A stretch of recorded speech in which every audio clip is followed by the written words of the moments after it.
Hello दोस्तों, MTAR technologies के IPO को जबरदस्त रिस्पांस मिला है। बहुत ही ज्यादा इस आईपीओ की डिमांड थी। तो इस वीडियो में हम आपको आईपीओ के जो सब्सक्रिप्शन के डेटा है वो बताएंगे।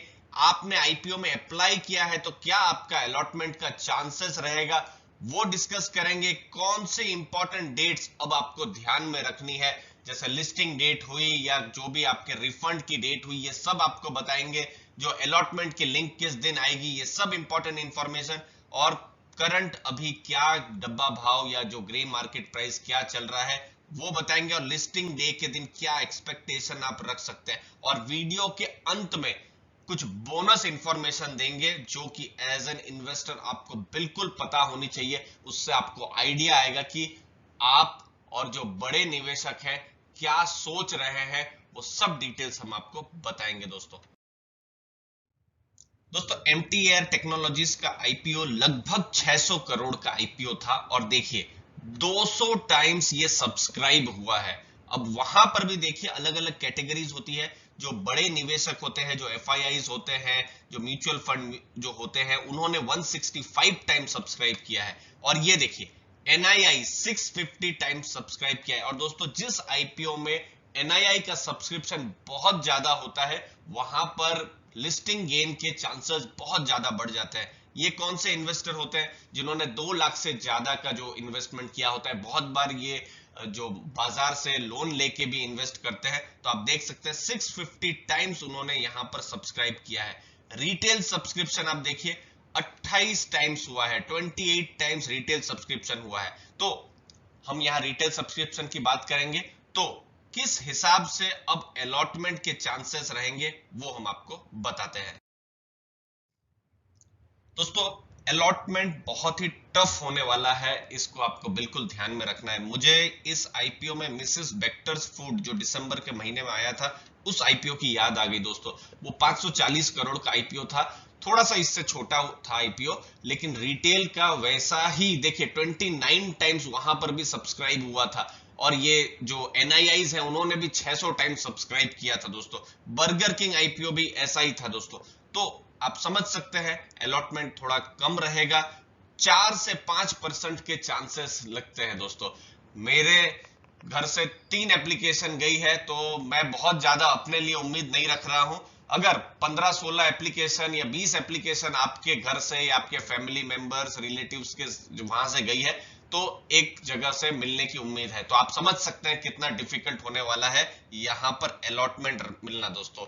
लेकिन अलॉटमेंट तो ठीक है, मुश्किल है, लेकिन कौन सी इंपॉर्टेंट डेट्स है जो ध्यान में रखनी है वो बताएंगे। और फिर लिस्टिंग गेन के बारे में भी हम चर्चा करेंगे दोस्तों।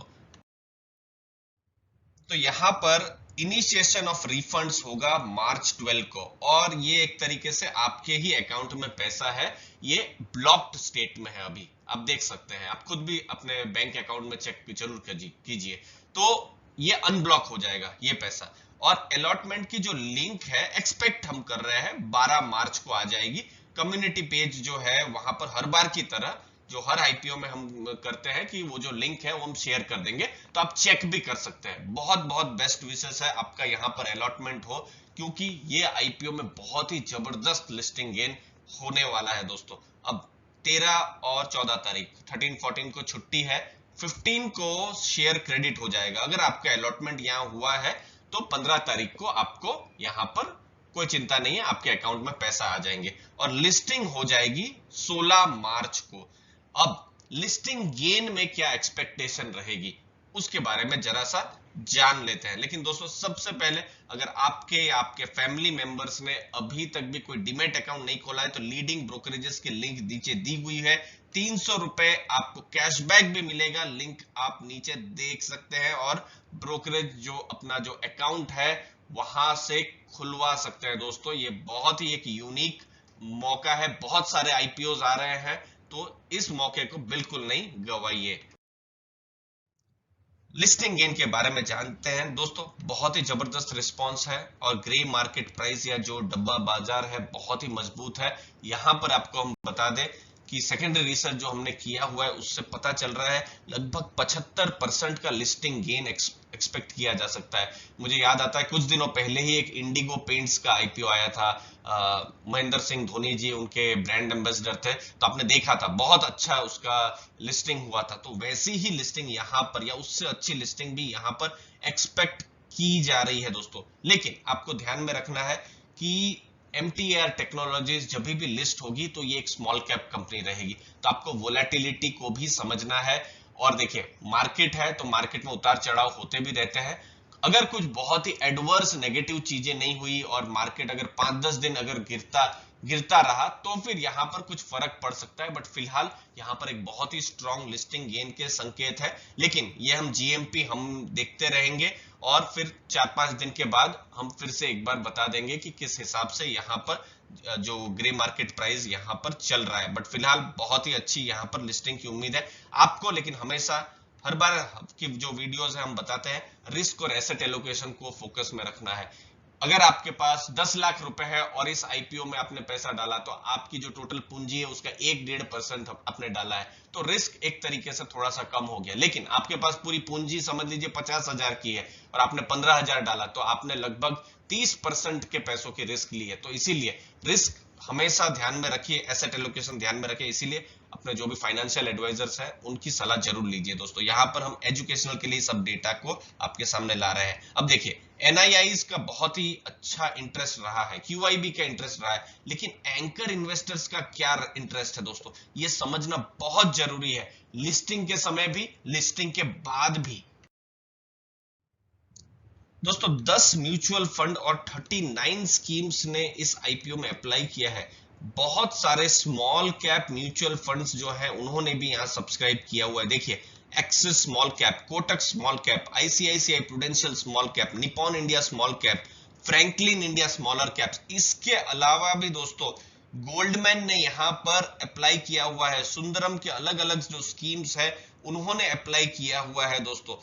यहां तक कि स्टेट बैंक ऑफ इंडिया या SBI जो म्यूचुअल फंड है उनकी भी अलग अलग स्कीम्स ने यहां पर अप्लाई किया है। HDFC की भी कुछ स्कीम्स ने यहां अप्लाई किया।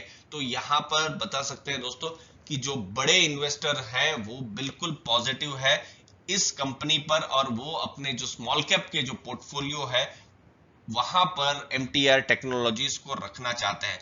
इसके अलावा इससे पहले जो हमने वीडियो बनाया था वहां डिटेल में बताया था, हेम सिक्योरिटीज, LKP, जियोजीत, इन सब ब्रोकरेजेस ने सब्सक्राइब की रेटिंग दी है। तो दोस्तों फिलहाल लिस्टिंग गेन के बहुत ही स्ट्रॉन्ग चांसेस है, लिस्टिंग गेन अच्छी खासी यहाँ पर रह सकती है। और जो इन्वेस्टर्स हमने आपको इसीलिए बताए, जैसे गोल्डमैन हुआ या ये सब जो म्यूचुअल फंड्स है, SBI म्यूचुअल फंड या HDFC म्यूचुअल फंड, तो ये जितने भी म्यूचुअल फंड्स दोस्तों अब आप स्क्रीन में देख रहे हैं ये सब शॉर्ट टर्म के लिए इन्वेस्ट नहीं करते हैं, ये सब लॉन्ग टर्म के लिए ही इन्वेस्ट करते हैं। क्योंकि एंकर इन्वेस्टर्स के लिए तो सिर्फ 30 डेज का तो इनका लॉक इन रहता है। देखिए आप और हमारा अलॉटमेंट हुआ तो हम लिस्टिंग डे के दिन में भी हम निकल सकते हैं, जो भी प्रॉफिट हुआ या कुछ भी हुआ तो हम पैसा निकाल सकते हैं, लेकिन ये तो 30 डेज के लिए ही है। और चूंकि इतने बड़े म्यूचुअल फंड्स हैं तो लॉन्ग टर्म का भी इनका व्यू रहता है, तो उसको भी आपको ध्यान में रखना चाहिए। तो ये इंपॉर्टेंट इंफॉर्मेशन हमको उम्मीद है आपको वैल्यूएबल लगी होगी। आपका यहाँ पर अलॉटमेंट हो उसके लिए बेस्ट विशेष। आपका अभी भी ब्रोकरेज अकाउंट नहीं है, बहुत सारे आईपीओ आने वाले हैं, तो नीचे दी गई लिंक से आप चेक कर सकते हैं। दोस्तों आपने अपना कीमती समय दिया उसके लिए बहुत बहुत धन्यवाद। थैंक यू वेरी मच दोस्तों।